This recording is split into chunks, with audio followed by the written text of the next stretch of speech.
Let me tell you how he's been described. At the age of 39, he's been described by the New York Times, I want to get this right, as the new face of intellectual conservatism, by the Wall Street Journal as the smartest guy in the room. Hold it to your mouth. Thank you, honey. Joe Rogan singled him out as one of the few people in politics that he's genuinely excited about.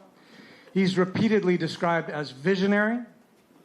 President Trump himself called Vivek smart as hell and someone who will do better than anyone you can think of at getting the job done. In England, where he's famous as well, he has been called the modern face of what conservatism is going to look like for many, many years to come. At the same time, Vivek is an incredibly dedicated father and husband. His wife, Apurva, who's standing right there, is a superstar surgeon in her own right, and Vivek always reserves plenty of time to spend with his two boys, their two sons. Now, in addition to all this, I want to mention two other qualities that Vivek has that may be a little less well known. First, his uncanny prescience. I'll give you an example. Over a year ago, Vivek starts posting on social media that Joe Biden is not going to be the eventual Democratic nominee. Now, a lot of people were rumoring, it might not happen. He doesn't say it might not happen. He says it will not happen. He says, I'm quoting, you can take it to the bank. And he says, Joe Biden will not only not be the eventual nominee, he will be replaced, but so late in the process that it'll be too late for the Democrats to hold a primary, and instead they will anoint the nominee without an actual Democratic vote or Democratic process. He says all this a year ago. Lesson: if Vivek says take something to the bank, about Vivek for me. All of you here know how mainstream media attack leading conservative voices. We all know that. It can be funny, of course, sometimes. It can be funny, especially like when they accuse people of spreading misinformation, spreading falsehoods that just happen to be totally true. Here's a good example from Wikipedia's entry on our guest of honor. I'm going to read it to make sure I get it exactly right. In Republican primary debates and campaign appearances, says Wikipedia, Ramaswamy often repeated and promoted an array of right-wing falsehoods.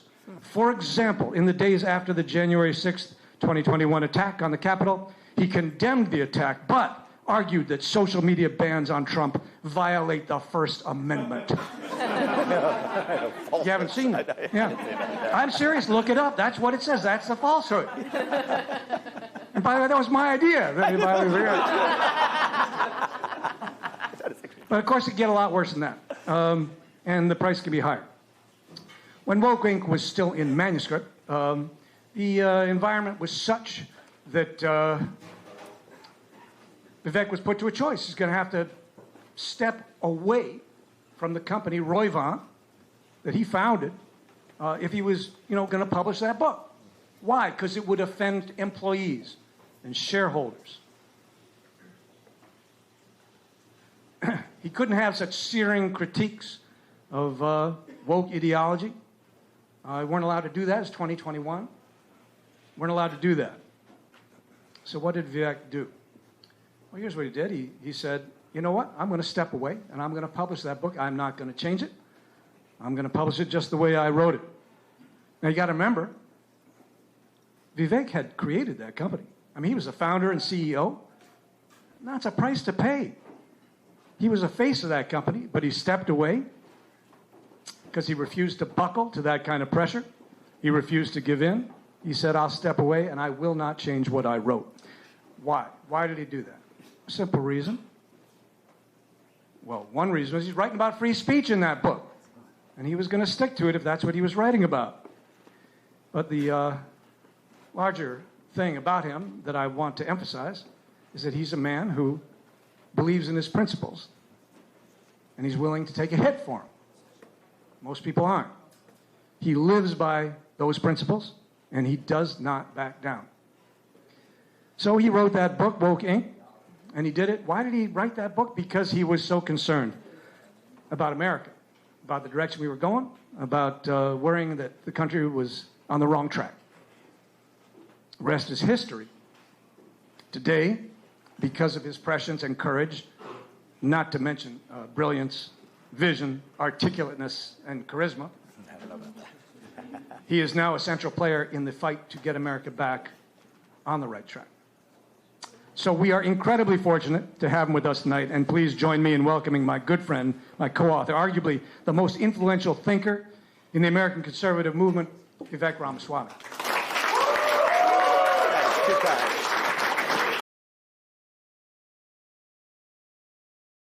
A rare few mentors actually do, and the impact you've had on our lives by pushing us to be the best version of ourselves has allowed us to achieve whatever successes we have since the time we met you. So it's good to see you. And thanks for the warm welcome, everybody here. Jed talked a little bit about courage. We often use these words, and I ask myself, what does it mean to be courageous? In the political context, the definition I'd give you is that you, A, have convictions. First of all, you have to have convictions to be courageous. But you're also willing to make a sacrifice to advance those convictions. I often talk about the consequences of being able to speak out as a prominent CEO, and I've detailed that in my books. But today, just on a more personal note, I'd like to do two things. I'd share with you one lesson from my own personal journey since law school, actually, that hopefully will be useful in some small way to a number of you who are graduating soon and others who will in the coming years. And then I'd like to shift gears and I'll focus on one aspect of the way I think we're actually going to save the country in the next 4 years that relates to the law and the legal landscape that opens up shutting down what I see as the fourth branch of government, which could be the single most important thing that we accomplish in the next 4 years. And then we'll open this up and we'll take some questions. But on a personal note, I'll share with you what my journey was after I graduated from law school. So unbeknownst to many people who are my classmates here, I actually had a separate job while I was in law school. I worked at a hedge fund for 3 years, told my bosses that I was ready to go. I had studied science all the way through. I was a biotech investor.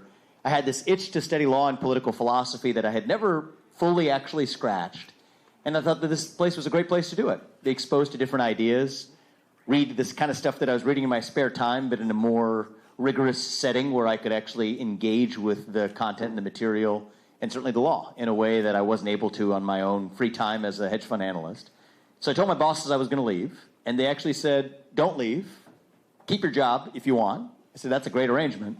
So I had a Bloomberg terminal at the Taft Apartments, dual screen, where I was on my own time, actually, and doing a much better job than I did in New York City when you're sitting on a trading floor, because the only way you're ever going to succeed as an investor is by not following the pack. And those ended up being several of my most successful years as an investor.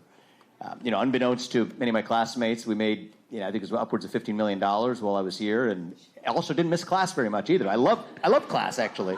I wasn't one of the students who wanted to be checked out of here and check the credential box because I didn't think the credential meant much if I wasn't going to practice law anyway. But I actually really enjoyed my time here and took a lot away from it.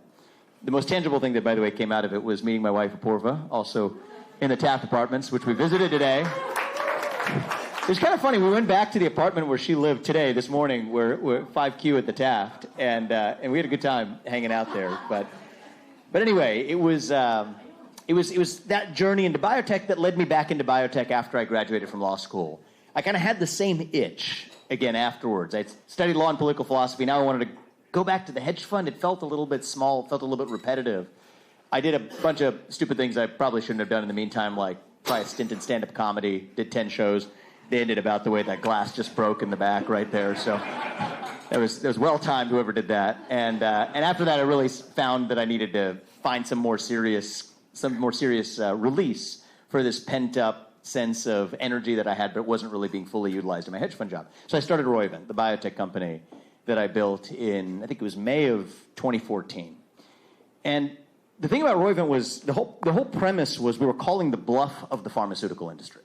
So the whole pharma industry is built on a bunch of lemmings, really, who have no incentive to take a different risk than the other pharmaceutical companies who are taking that risk at the same time. Because if you're the head of R&D at Pfizer or GSK or Merck or whatever, if you take the same risk that every one of your peers is taking and you fail, there's no downside in that. But if you take a different risk and you succeed, you don't participate in the upside of that. In fact, the person who invented Lipitor or whatever other profitable drugs there are, they don't collect the economic upside of that, but they actually collect the reputational and sometimes even job security downside of taking those risks. So that results in an industry, and for complicated reasons, it's a regulated industry with patents and monopolies. It's not like a normal competitive market. They behave like government bureaucrats, often like lemmings, that develop drugs in the same areas at the same time.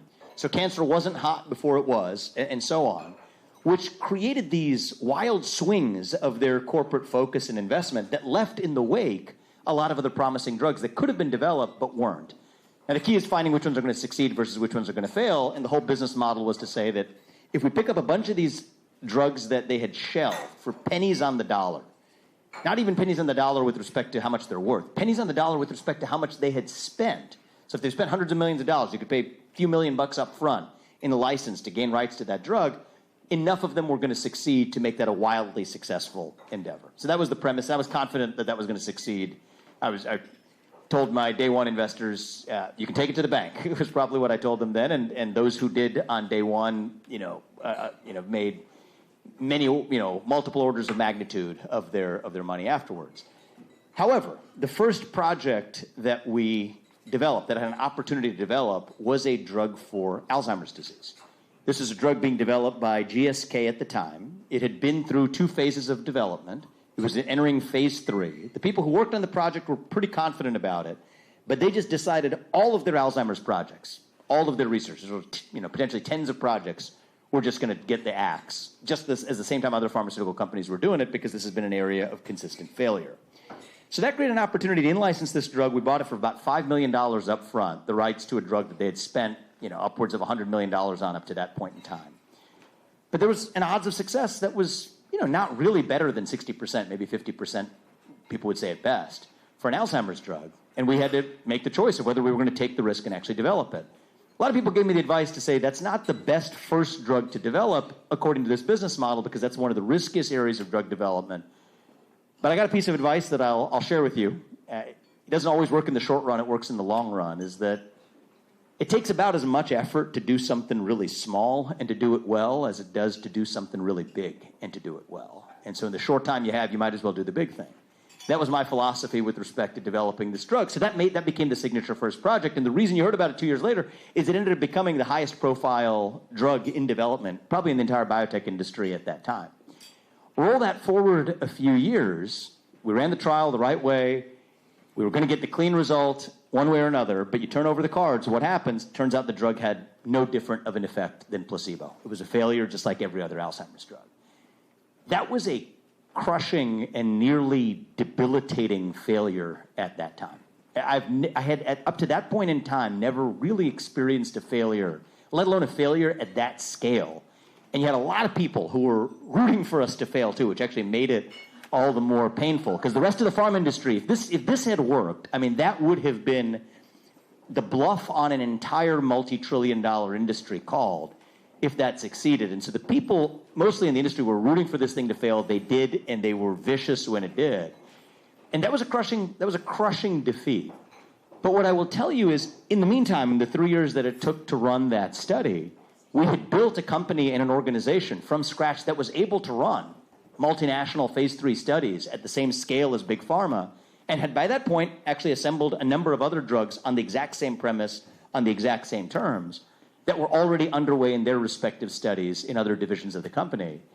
And roll that forward a few years, 5 of those ended up becoming FDA-approved drugs today, and Roivant ended up nonetheless becoming whatever it is today, a $10 billion publicly traded company on the NASDAQ that's returned billions to shareholders after getting multiple drugs approved that are helping thousands of patients.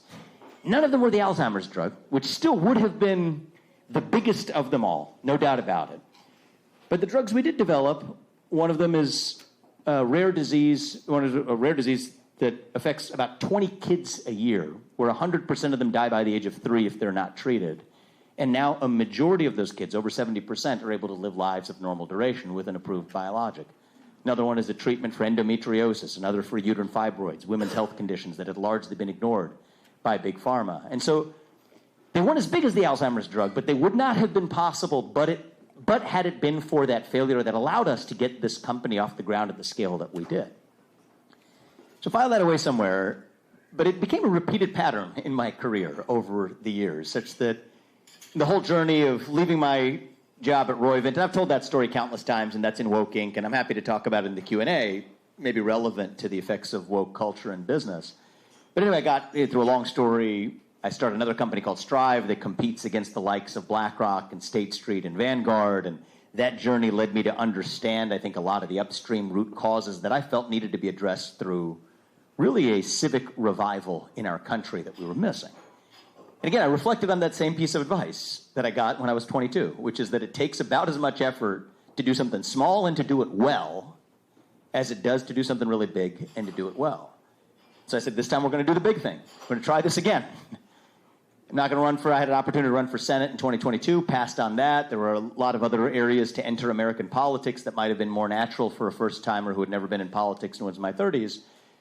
But I said, I believe the country has a leadership vacuum. The conservative movement has a leadership vacuum. America has a crisis of purpose and meaning that I think it's going to take somebody from the next generation to actually fill. We were going to run. It was a family endeavor. That's why I say we. But I declared my candidacy for U.S. president in February 2023. And, it was very much a fire first, aim later endeavor. There was no other way. We couldn't even get most people in the political consultancy industry to work for us because they were waiting for more legitimate candidates. I have to say, Jed, because the books were best-selling books up to that point. I've written about one of these books a year. So I expected like a little bit more of a reception. And so I made this big declaration to say, hey, I'm running for U.S. president. And then it turned out the sun still rose in the east and set in the west the same way. And the rest of the media mostly ignored it. But I started, therefore, at 0.0%, to be precise about it, in the polls. And yet, about 7-8 months in, it reminded me so much of that same journey. About six months after getting this pharmaceutical company off the ground, I'm on the face and the cover of Forbes magazine. By August, when I'm getting off that first debate stage, you had a lot of those same reporters having conversations after that first debate saying, this guy could be our next president, actually. We watched that debate and get ready. And I don't think they meant it in a very good way. They meant it in a very cautionary way. But that's when, I think an onslaught in the world of politics came that we were, by and large, just entirely unprepared for. Nonetheless, we employed some unconventional strategies. And I thought we had, the entire time, I believed that we were actually going to do it. I think that there was a major vacuum. There was an opportunity for a new generation of leadership to fill a void, not just intellectually, but even spiritually in our country and in our movement and in our party. And we used some unconventional tactics where the entire campaign depended on getting all of the people who were excited about my campaign. There was a little bit of a disconnect. The most excited followers of our campaign were not generally Republican primary voters, certainly not reliable Republican primary voters, and definitely not Republican primary voters in Iowa. And Iowa's tough because about 40% of people in Iowa, and I think it's true in other states too, but it's definitely true in Iowa, 40% of them just categorically would not vote for a Hindu. You could just look at polls, like that's just not something that's in the cards if you're running in Iowa, which leaves you about 60%. So the amount of market share you need to dominate in the 200,000 people, and this year it was even less, about 120,000 people who vote in the Iowa caucus, you got to overperform that if that's the only set you're working with. But if you get all of the other people who are really supportive of the campaign, like we had major energy and attendance that significantly outpaced what my poll numbers were in Iowa. If we could get those people to show up in the Iowa caucus, we actually could win the whole thing. And we mapped out what I thought was a legitimate strategy to do what is the hardest thing in American politics, which is to get somebody to do the thing that they have not otherwise done, which is to actually show up and vote. In the case of the Iowa caucus, it's not just casting a ballot. It's like sitting there for 3 hours in this township meeting, and people under the age of 40 on average doing that for the first time. If that happened, the people who were showing up at my events showed up at the caucus, I could have very well, we had the numbers to be number one in that result. So the question is, are we going to overperform the polls or not? We had no idea. If these people are going to show up in droves, we're going to deliver a shock to the system. Otherwise, I'm polling at about 8, 9, 10%, and that's exactly the result that we would have otherwise gotten. It's a very cold night. It's in the middle of a blizzard in the first 2 weeks of January. That wasn't great. That definitely affected the way the dynamics of the last 2 weeks of the race went. But we were hopeful. Nonetheless, showing up at that Iowa caucus, it felt like that experience of turning over the cards of that Alzheimer's study. We didn't know what was going to happen. We feel like we've done everything the right way. It's in somebody else's hands, not ours. The results came in on January 15th of this year, and turn over the cards, it was exactly where the public polling was, which is just shy of 10%, which is what I got at the Iowa caucus. Put me in solid 4th place, and that was the last day of the candidacy. And that night, as we went home to our, despite having achieved financial success, the only second home we've really had is our apartment in Des Moines for the better part of this year. It's a great place to winter. So we wintered there this year. And as we went back to the apartment, Apurva remarked to me, I kind of had the feeling, but I hadn't put my finger on it. She said, it really feels like the Alzheimer's drug all over again. And it was a failure of a significant order in the thick of, even this time, even more so in the epicenter of the public eye. And yet, on the back of that failure, we were still able to harness everything we had done along the way to, for the remainder of this year, contribute to changing this country in a different way. I dropped out right after the Iowa caucus, which sent about that 10% Donald Trump's way before the New Hampshire primary. Were it not for that, the primary process probably would have lasted a lot longer, gone deep into the spring. And I think that, for all we know, as a result, the election result that we had in November could have been very different as a consequence as well. And now we have a decisive victory of a kind we delivered last Tuesday. And Apurva and I both look forward to playing a major role in shaping the future of the country in a way that would not have been possible had I not declared for U.S. president in a way that was a crazy idea to actually do just a year and a half ago. In the same way, there was a crazy idea to develop an Alzheimer's drug, but we wouldn't have 5 other approved drugs had I not actually stepped up, taken the risk, and actually failed along the way. And so, what's the moral of the story? I'm not sure I can articulate it to you because I'm still figuring it out for myself. But I think the moral of the story is that failure is essential to achieve success of any kind. And part of true courage is your willingness to bear the consequences of that failure, as painful as that may be, for an unknown good that may come of it, even if it wasn't the exact good thing you thought you were shooting for. That's really been the story of my career since I left this place.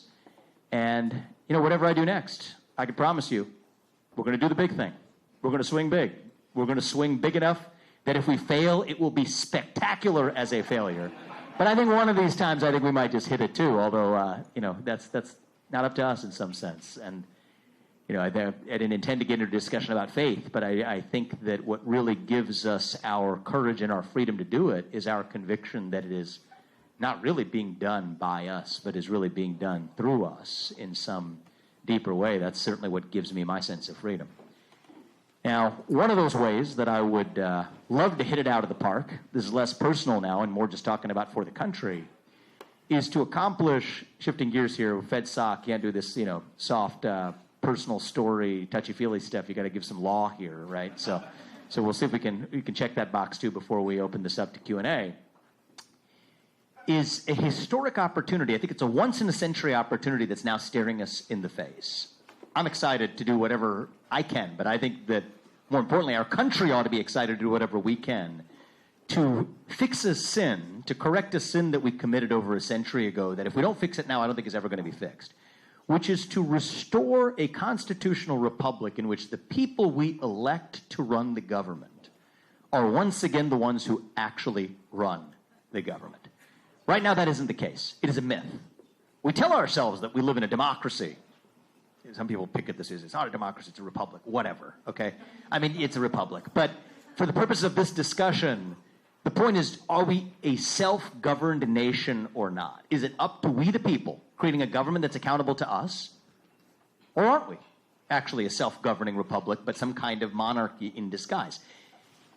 And it turns out I actually do think we live in a kind of bureaucratic monarchy in the United States of America. That is our actual form of government today, because the people who write most of the rules, they call them rules, they're really laws, they call them rules, but what's the difference? It's something that somebody in a position of power writes on a piece of paper that binds you, that stops you from living your life in the way that you otherwise would want to, with a binding effect, backstopped by governmental force. I don't care if you call it a rule or a law, it is an edict, okay? What makes it an edict is you didn't elect or couldn't remove that person. King George wrote edicts. Today, the King George, not one King George, there's about 4 million King Georges, and they're the bureaucrats who are unelected bureaucrats in Washington, D.C., who write the rules by the tens of thousands, significantly outnumbering the number of laws that restrict what you can or cannot do in your life.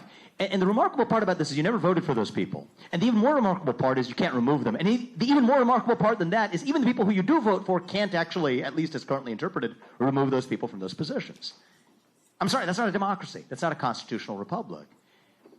But I think we now live, right now, in this unique moment in American history, we live in a moment where there's a confluence of factors that allow us to fix that. And I think if we don't fix it now, we won't fix it ever. And I think we're done as a country. But if we fix it now, that is the key to an American revival that I do believe is ahead.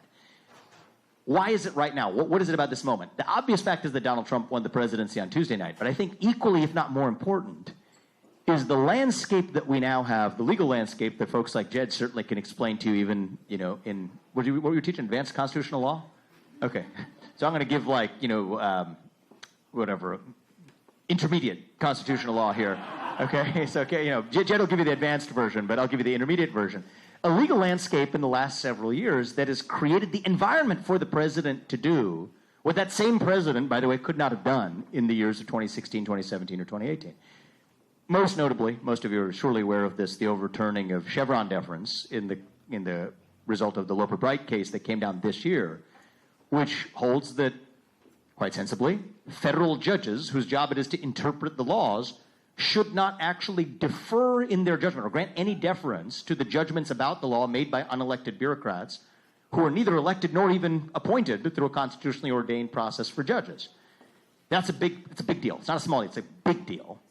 Combine that with a range of other cases, a mosaic of other cases. You have SEC versus bureaucracy this year, which basically says that, in simple terms, you can't impose civil fines without actually running through the courts. You can't do it in an in-house tribunal where it's judge, jury, executioner, rulemaker living under the same roof. And then 2 years ago, a favorite of mine was West Virginia versus EPA, which held that if it's a major question, a major economic or policy question, it had to go through Congress. It couldn't be written into law or into existence by an unelected bureaucrat. That legal landscape handed to us by the Supreme Court, combined with a president who's willing to actually swear an oath to the Constitution and keep it, creates a historic once-in-a-generation opportunity to shut down that fourth branch of government. To not go in and reform that administrative state, not go in and staff it with our people instead of their people, but actually to go in there and do the actual work of dismantling it, burning it down and burning the ashes. That's the opportunity we have right now, and I'm pretty excited about it. Because I think if we do, we restore the promise of what we actually fought the American Revolution for. This is the stuff of the American Revolution. As boring as this sort of administrative, bureaucratic subject matter is to some, they would tell me on the campaign trail, don't say the words administrative state. It puts people to sleep. And I'll just go on a side tangent here. I actually think that people vastly underestimate the conservative grassroots base across the country, who actually, by the way, I think is pretty lit up by this topic in a way that even the political consultant class badly misses. But that's a separate story about politics for another day. I think that this is the stuff of the American Revolution. The American Revolution was fought on the premise that we the people could not be trusted to self-govern. Right? It's not that the bureaucrats, and I think we miss this sometimes in our characterizations of the deep state as some sort of body comprised of all of these individually evil people who are individually bad actors who have malicious intent towards you and want to destroy your life. Maybe those people do exist in really small numbers, but that's not the real center of the point. The center of the point is it is actually a bureaucratic machine comprised of people who believe that they're actually doing what's right for you that you couldn't be trusted to do for yourself. Right? This is the same premise of basically a monarchy. It's the premise of old world Europe, the idea that we the people could be trusted to decide at the ballot box how we're going to fight off existential threats like global climate change or rectify permanent injustices like racial inequality in the U.S. That was a laughable idea back then as it is to some people today.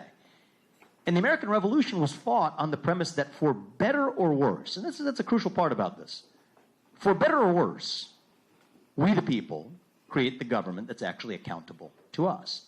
And we might get it wrong sometimes in the short run, but in the long run, we get it right because by definition, the government we elect is the one we deserve, not the one that we never elected in the first place, to use a quote from Thomas Jefferson. So I think we do live in a 1776 kind of moment today. And I think the beautiful part about what this election gives us is the opportunity to go after the real thing, the signal, now cleared of mostly cleared of the noise. The noise is a lot of the woke stuff in the last few years, the cultural distractions. And, people on MSNBC will blame Republicans for over-dramatizing a lot of these issues for the sake of political points. I don't buy that. I think that this is real. I think even if you don't care about the culture war cares about you. It has a real impact in the way that universities have functioned, in the way that corporations have functioned, in the way our government has functioned. But I think that has largely been, in the scheme of things, a distraction often created in service of the perpetuation of that bureaucracy. A woke smoke, as I called it, right? You know, if you're Mark Milley, you'd rather not talk about the failures in Iraq or any other war along the way if you can actually talk about white rage instead, which is exactly what he ends up talking about.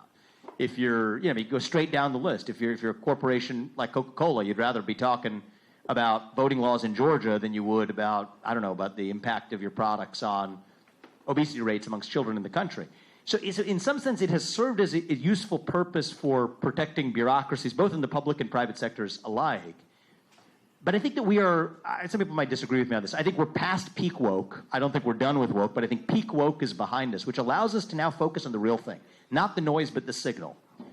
The essence, the actual bullseye is that managerial class, that bureaucracy, and it festers nowhere more than in our federal government. And we have a once-in-a-century opportunity to actually do the hard thing of going in there and dismantling it. Not incrementally, cosmetically tinkering around the edges, but actually getting in there and just shutting down vast swaths of this federal bureaucracy. Fire 3 million federal bureaucrats. Do it quickly. Shut down agencies that shouldn't exist. Do it quickly. Reorganize the ones that continue to. Rescind any regulation that fails West Virginia University EPA's major questions doctrine standard and measure that against Chevron deference that no longer is owed to those agencies' judgment, which quite literally would be most, and I don't say that figuratively, I mean it literally, most federal regulations unconstitutional. The industrial logic of 50% fewer regulations automatically supports a mass headcount reduction of at least 50% along the way.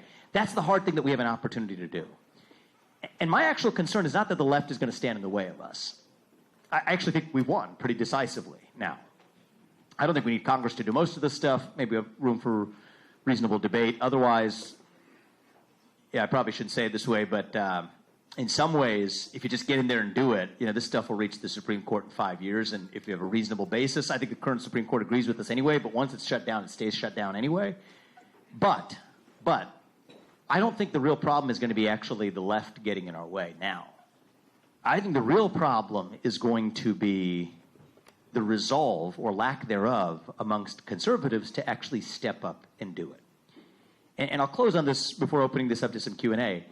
I think we have defeated left-wing socialism, or at least the appearance of it, at the ballot box this year.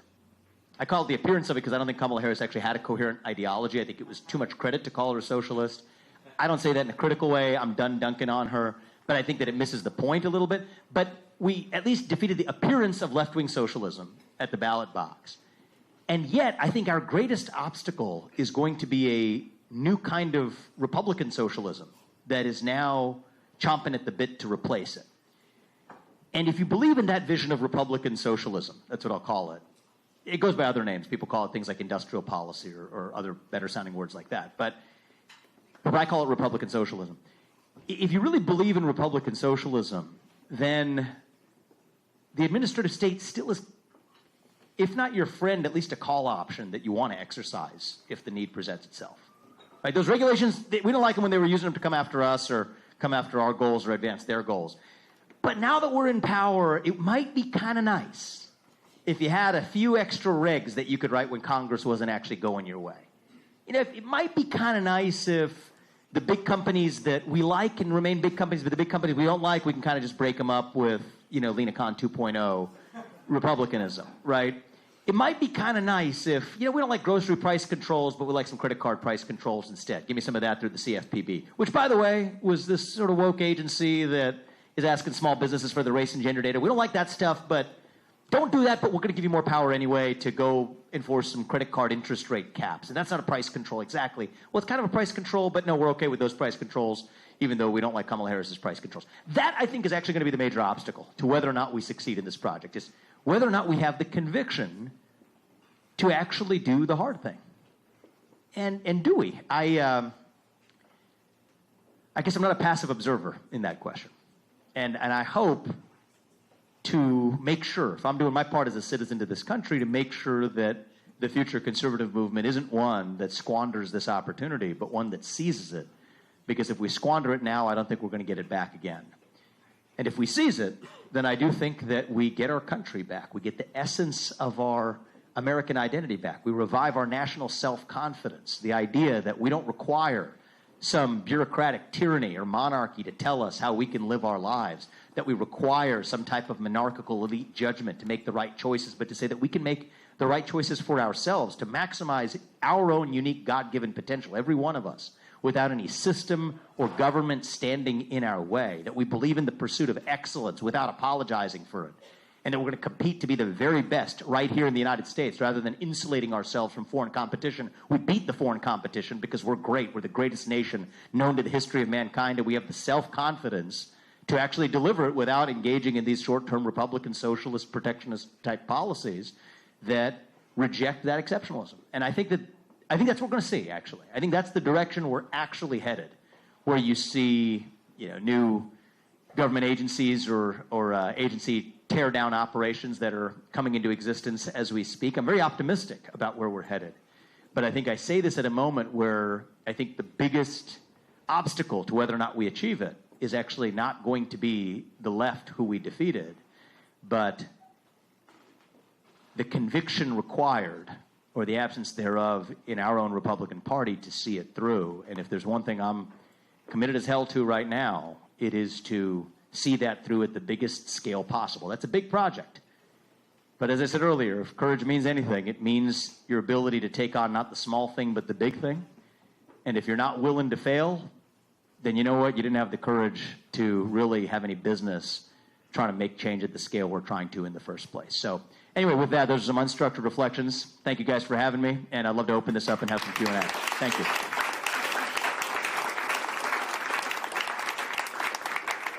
I'll give you the microphone. Well, first of all, sir, thank you very much for making the time to come all the way up here. I really appreciate it. My name is Santiago Matuel from Miami, Florida. I think you called it perfectly. It is Republican socialism that I'm hearing more and more from the younger generation of Republicans. I was shocked this summer to see some union lords speaking at the RNC talking about, that the Republican Party might support unions. How do we, I really like your discussion on the administrative state part of it. How do we stop it from, I guess the minds of people my age who think that they want to protect the family, support the family, but it's just Republican socialism? Well, I think first of all, let's start with the best argument for the other side. The best argument for the other side is actually not that different than the leftist critique of capitalism, which is the idea that network effects and market power create imbalances that you can't correct through individual action, and that the individual and the family stands no chance against aggregate corporate power in the marketplace in the ordinary marketplace, let alone in the way we live our lives. And I think that more or less like that argument, I think, is just unpersuasive to me, because most of that market power would have never consolidated in the first place were it not for lurking state action that enabled it. Jed briefly alluded to definitely the pioneer in the country who identified this with respect to big tech. That's not big tech censorship. That was a misnomer the whole time. It's government tech censorship. The government was using these big tech companies to do through the back door what they couldn't through the front door under the Constitution. So it is a bit of an oxymoron to say that if that really was, and I think that if you trace back a lot of the aggregation of corporate power, even one example that's near and dear to my heart that I've taken on is the rise of the behemoths like BlackRock or State Street or Vanguard. That was mostly state action that enabled it, because it was state actors like state pension funds, arms of the government, that effectively mandated that these companies not only aggregate as much capital as they did, but behave in the politicized manner that they have for years. So I think it's a bit of an oxymoron to say that we're going to somehow fix that by further empowering the original sin root cause actor, which was the government itself. So I think even if you take the best possible argument for the other side, which is that you don't want these sort of largely empowered modern actors, I tend to agree with that. But I think the idea of entrusting the state, which was what gave those quasi-monopolistic actors the ability to exercise that kind of market power, giving that same government, the ultimate monopoly, that is that government, more of that power, is destined to actually give you the worst of all worlds in the end. And I would have said that to the left 5 or 10 years ago, but if that you called out conservatism today, it doesn't change my response for what I have to say to it, just because you put a little R at the end of it. So that's my view on it. Thank you. Appreciate it.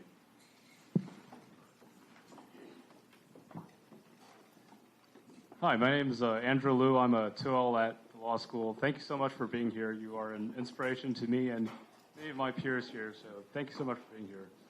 My question is about what you've called national protectionism versus national libertarianism. It seems like from the last election that the Republican Party has developed a new coalition that's not the traditional Republican coalition. We have a lot more working class voters, Hispanic voters, and working class voters in general. What would you say to those who would consider themselves in the national protectionist camp, who would argue that the tariff policy and the national protectionism policy, the industrial policy, that's actually what brought many of these working class voters into the tent? How would you respond to that argument? Thank you. Great question. What's your name? Andrew, yeah. So I'll give you my response to this. This is a controversial response, but I think it is. I've reflected on this a lot, and I'm deeply convinced this is true. I think the reason working class voters have come along to the Republican Party that Donald Trump leads is not because they favor caps on credit card interest rates, is not because they favor a over-empowered FTC, is not because they want three-letter agencies exercising more power to advance pro-worker or pro-American ends. I think it's because they want a badass leading the country, actually. Donald Trump's a badass. You can't dispute that, right? I mean, the guy is a force of nature, and he inspires a level of American pride and self-confidence in our identity that we've missed for a really long time. And a lot of working class voters have missed that because they've been told to shut up, sit down, do as they're told, to comply, to be less than their fellow American, and to say, no, I'm every bit as important as the people telling me and looking down on me, and the man who makes me feel that way, and the man who actually gives me that sense of dignity and pride that I deserve to have. It is my birthright as an American to be proud of this country and to exercise my God-given constitutional rights without apologizing for it, not for my race or my gender or anything else. The man who gave me that was Donald Trump. That's what they were voting for, not some sort of esoteric right-wing socialist in disguise policy. And I think what's happened in the intelligentsia and the landscape is they miss this, actually. Like, they think it's this sort of new intellectual coalition that actually is what the voters of this country are saying that's what we want. No. The reason Kamala Harris's grocery price controls was a lousy policy is that not only because it's failed on the merits, but most Americans know that that type of governmental, top-down, equity-driven policy that rejects merit, that rejects market competition, it's anti-American. And most people feel that in their bones. Most people in this country understand that those who work hard and deliver the best results and create the most value deserve to participate to the maximum extent possible in the fruits of what they actually create for everybody else. That's what free market capitalism is about. That's what competition is about. That's what American exceptionalism is about.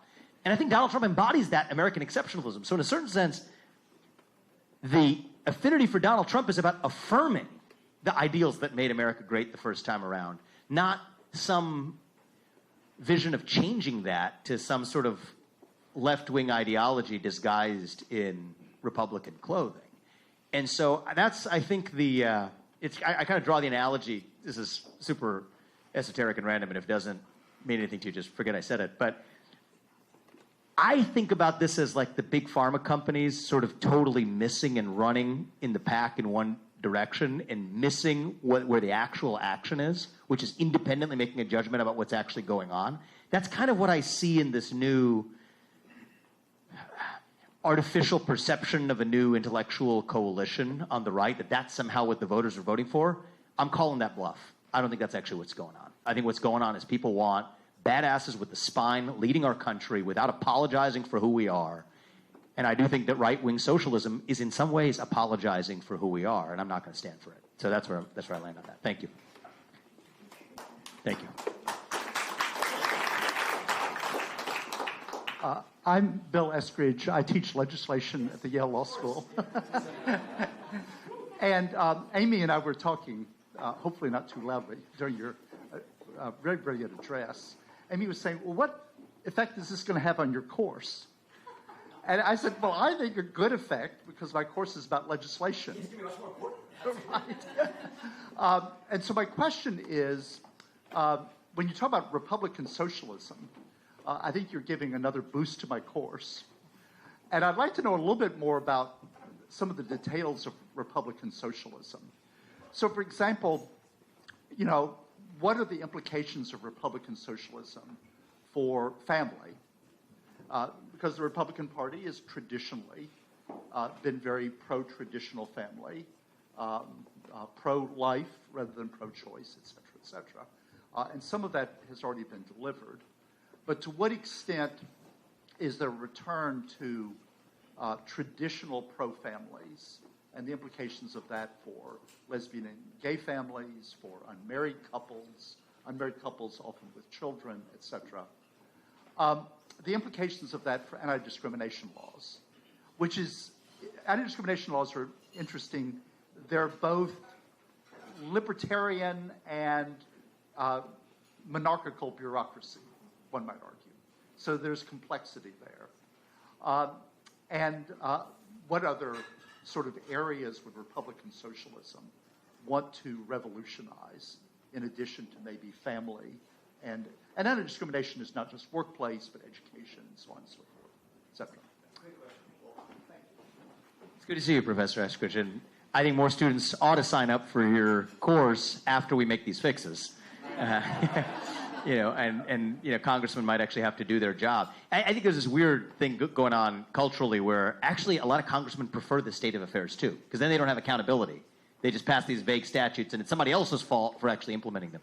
So I always, best advice I can give law students is, when you're talking to somebody who is maybe less knowledgeable than you about a subject, you have a lot of license to say a lot of things, but I'm going to do something dangerous here about answering in front of people who actually know a lot more about what I'm about to say than what I have to say for it, but I'll make an exception this time. So imagine you had the civil rights laws, but without the EEOC ever being created. I actually think that, I think a principled libertarian position, like the hardline libertarian position, is that we shouldn't have the civil rights laws in the first place because the market can sort these things out. We don't need protected categories in the law. But I think more pragmatically, I think the thing that happened was the three-letter, in this case four-letter agency, started breathing into the law things that weren't actually in there in the first place. Right? Somehow reading disparate impact into somehow inferring discrimination on the basis of race, which then creates bureaucracies, both in the public and then in the private sector, required to administer that interpretation of the law, would just be like a very different state of the world if you had the principles of a Civil Rights Act, maybe not exactly as they were written, but a version of a Civil Rights Act that said you can't, as a matter of statute, discriminate on the basis of race, gender, sexual orientation, now being read into their religion, national origin. But there isn't this bureaucracy that is empowered to expand the interpretation of what that means, but courts have as their job to read the plain letter statute and to determine whether or not a company actually violated those standards, as opposed to a proliferation of EEOC rules along the way. So I think that's one answer to the question of wherever you land on the statutes, which is in some sense backstopped by democratic accountability. You can vote them out if you don't like the people who wrote the laws, but the people who you elected wrote the laws. If you even took out and gutted the intermediating step of this bureaucratic machine, writing rules to further clarify those statutes and then enforce those rules, I think that alone, alleviates 75% of my concern about whether it's left-wing socialism or the Republican socialism that I'm describing. There's a separate part of your question related to what do you think about substantive conservative goals like advancing a vision for the family. Yes, you weaved into there a little bit of a reference to where the Republican Party lands on same-sex marriage. I think that this is actually a great example in response to the last question of where Donald Trump represents, and I'm in the same place, which is that if you're 18 or older, you're free to marry who you want, love who you want, if you want, without the government standing in your way. But that doesn't mean that we should purposefully pave the way for boys to compete with girls in girls' sports, or that we should not have state-level laws that limit what you're able to do to children by way of chemical castration or genital mutilation. So I think that's kind of where I land on those sets of questions is I think the Republican Party of the future, one that rejects Republican socialism, is more or less a live and let live party with respect to freely consenting adults, but with an acknowledgement that kids aren't necessarily the same as adults. As it relates to family policy, this is one where the rubber really hits the road a little bit, where a lot of the friends in the Republican socialist camp believe in affirmative government policies to promote and advance the family. I'll give you the humblest response here is let's just try a simpler first step. which is to reverse the vestiges of the left-wing socialism, Lyndon Johnson's Great Society, that created all kinds of perverse incentives that were unfavorable to family formation. Let's just roll those back instead. There should not be a circumstance in which a single mother gets more government aid as a consequence of not being married to the man she's living with, that have two parents in the household, or the percentage that have two parents in the household today.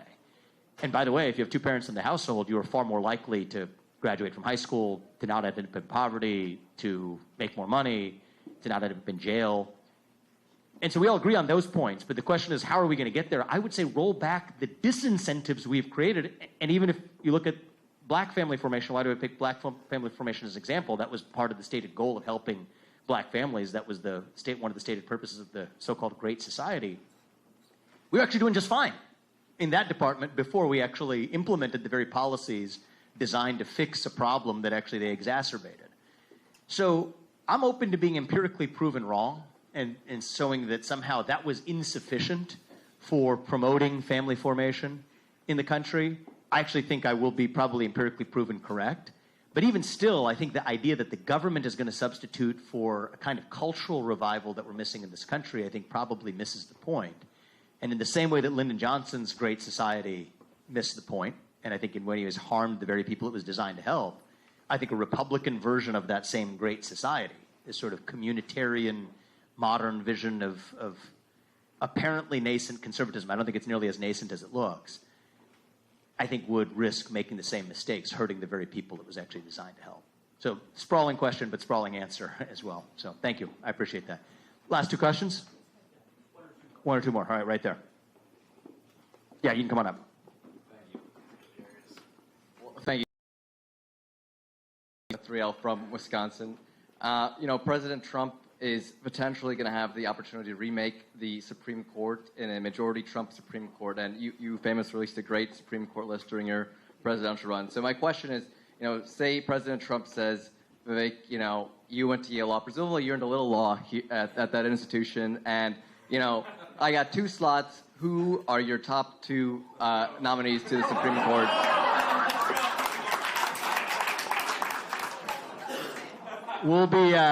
We'll be conducting interviews after dinner. So, I'm not gonna answer that now. We're in the middle of a transition right now, and he's trying to break some news. I'd have to think about it in more detail. There'd probably be high on the list would be people on the list that I released, but I'm not gonna give CNN that favor right now. I'm sorry. Okay. Right there, and then we'll do 2 more because that wasn't a real question. Right there. Yeah, I'll repeat it. I'll repeat it. Yeah, go ahead. Yeah. I'm Ashley. I'm a 2L at Yale. I was wondering, I'm concerned about technology monopolies in particular. We've seen with Boeing how the defense industry really relied on its tech and how absolute power can corrupt. And when it comes to artificial intelligence, and specifically generative artificial intelligence, big tech companies like Google are at the helm of this. So are companies like OpenAI. Where do you see the future of trying to rein in technology companies, but also recognizing that we should, as a country, be at the helm of a technological revolution that can be great for growth and for, honestly, our ability to compete with other countries when it comes to defense? Perfect. So just, I didn't give it the microphone, basic question. Concerned about technology monopolies, think about future of generative AI, look at failures like Boeing. How do we think about policy to promote competitiveness while also addressing concerns about tech monopoly power? 2 important points there. First of all, I love the Boeing example because it actually is illustrative of the point that I was making earlier about defeating Republican socialism just as much as I wish to defeat left-wing socialism. The reason Boeing sucked as a company, just to put it bluntly, is because the government erected barriers that stopped competitors from holding Boeing's feet to the fire. None of us want planes flying off doors flying off a 737 MAX in the middle of a flight. It's like super third world, actually. Right? I think that our kids, my parents came here as legal immigrants to raise kids in the greatest country known to mankind, not to be the country who fly super jank planes that are breaking in the sky. None of us want that. But the socialist response to that is, okay, we need more regulation, right? We need more regulation. No, it was the regulations that stopped Boeing from ever having a competitor in the first place. Somebody grab me a quick water. There we go. I'm just getting too wrapped up in this. So that's what I would say is point number one, is the socialist response that somehow we need, oh, thank you, got it, yeah, that we need more regulation actually misses the point, because that was the root cause of the failure in the first place. It's a point about AI. So what do we do on AI? Because it is true what we're seeing in AI right now is a total arms race to spend as many billions, then tens of billions, and hundreds, and now maybe trillions, literally, of dollars per company to be able to create a permanent network effect that creates a lasting advantage. And should we be concerned about that? I think we should. But my solution there, I think, is, again, I don't think that it's some sort of like empowering a new czar of AI. By the way, Kamala Harris was the czar of AI under the Biden administration. I don't know if people remember that. I won't make my joke about whether she could spell AI, because I said I'm not going to dunk on it. But I don't think, it's not even if you had a brilliant person playing the role of that czar. I don't think that that's actually the solution. I think the solution here is decentralized liability through the tort system, right? So just like you can't dump your chemicals in somebody else's river without having to pay for it, you can't metaphorically dump your algorithms into somebody else's backyard without having to pay for it too. So for generative AI in particular, and this is controversial position, I don't think it's anti-innovative at all, or it might have, even if it has an incrementally anti-innovative impact, I think it's still the way we got to do this is you have to have some level of liability. You could say strict liability or not, you could have debates, but you should have some level of liability for the unforeseen consequences of an algorithm or protocol that you generated, which then forces you to at least internalize the cost of creating it, which is not the case really in any sense today, which is why you have the arms race, because when you're not internalizing the cost, you might as well establish those returns to scale in the first place. That's not done via the administrative state. The alternative is we're going to let these companies get so big, so powerful, that have these sort of network effects, most of which will become through becoming government contractors in the end and then erecting moats to competition using the state to do it. And then we have to establish socialist or whatever we want to call them, muscular state intervention to solve it by calling for breaking up the very companies that the government allowed to achieve that scale in the first place. So that's how I would address it, is distributed liability through the tort system, using simple principles that already exist, to do this not through some centralized bureaucracy deciding how to contain that scale, but to do it through the tort system. And on the Boeing problem, the problem with Boeing is not that they don't have enough regulations, it's that we had a regulatory state that allowed Boeing to live in the comforts of its largesse that it otherwise would not have enjoyed in a truly competitive market. Last question. All right, thank you so much. So my name is Fadi, I'm a 2L, and I'm an Iraqi Chaldean. I want to ask you, I followed your work in the last year, and you're one of the very few candidates who are talking about the Nagorno-Karabakh and what's happening all across the world in terms of the religious persecution in Nigeria, Iraq, my home country. My question to you is, what do you think the U.S.'s role should be, if any, in protecting religious minorities across the world? Sure. Especially such as, again, Nagorno-Karabakh. You from Michigan? I'm from Michigan, yes. All right, yeah. Chaldean from Michigan. It makes sense. It's good. I love the Chaldeans. They're Iraqi Christians. I don't like to generally overgeneralize about any religious or minority group, but I got to do it here because it's just true. Because the Chaldeans, they're just like, they work their asses off. They come here. They like to make money. They're good at it. Start businesses, multiple of them usually. You guys, like on average in Michigan, the Chaldeans are starting like multiple different proprietorships at the same time and becoming millionaires, and I love it. It's good stuff. I think that's what a little bit more of that spirit we could use in the country. So, nonetheless, I don't think it's our job to be the global policeman. But the irony here of what happened for just by show of hands, does anybody have any idea of what the question was about Nagorno-Karabakh? Does that word mean anything to anyone? So it's just sort of, this is a long story, but you have a bunch of Armenian Christians to the tune of 100 to 150,000 who have been displaced from a disputed, or what was viewed as a disputed region between, Armenia and its neighboring aggressor, Azerbaijan. When Azerbaijan just decided a couple of years ago that they were just going to barge through what was internationally respected boundary and territory to displace those Armenian Christians. And it was a travesty that played out over the exact same time period that you had the Russian invasion of Ukraine. And the thing that was really remarkable was, as much as the U.S. media and defense establishment cried foul on the Russian invasion of Ukraine, that same establishment had nary a peep to say about what was happening in Nagorno-Karabakh, which is at least curious. Wherever you stand on what the role of U.S. intervention should be, that disparity should at least stand out. So it's kind of my response to the Boeing question here, actually, weirdly enough. The real problem was actually the funder of Azerbaijan in this whole thing was actually none other than the United States of America, right? Because they have a really good and effective lobby that has allowed us to fund the arms in Azerbaijan that have given them the power to be able to do what they did in Nagorno-Karabakh. So I don't think the right answer now is to then say, okay, well, we need to now intervene and prevent that. The right answer is to recognize that and not actually fund the bad actors that would not have been empowered to do what they did were it not for U.S. interventionism in the first place. So I guess I'll kind of close on this, which is that this is where I think the future of the conservative movement goes, is more broadly dismantling the nanny state in all of its forms. And I think the nanny state exists in probably three separate categories. I think about the entitlement state, that's what historically people have meant, welfare, Medicaid, this kind of thing, without at least work requirements or something attached to it, dismantling the entitlement state. Number two is dismantling the regulatory state, which is what we've talked about here, three-letter agencies that were never empowered democratically, but which exercise most of the lawmaking and enforcement power today. And then the third category is what I call the foreign nanny state, which is a different kind of nanny state that assumes a role in the world that I don't think advances U.S. or allied interests. And the irony is the warfare state actually then creates a circular loop to the welfare state, right? Because I think much of what you see going on for the mass migration into Europe is itself a consequence of U.S. interventionism in places like Syria and other parts of the Middle East. And in some ways, if you're going to invade the rest of the world, then you're going to have to support it. That's in some ways even what's coming to our own doorstep here in the United States. I think the welfare state is downstream of the warfare state, and the warfare state in some ways is just a subset of that broader welfare or entitlement state, just applied on a global scale.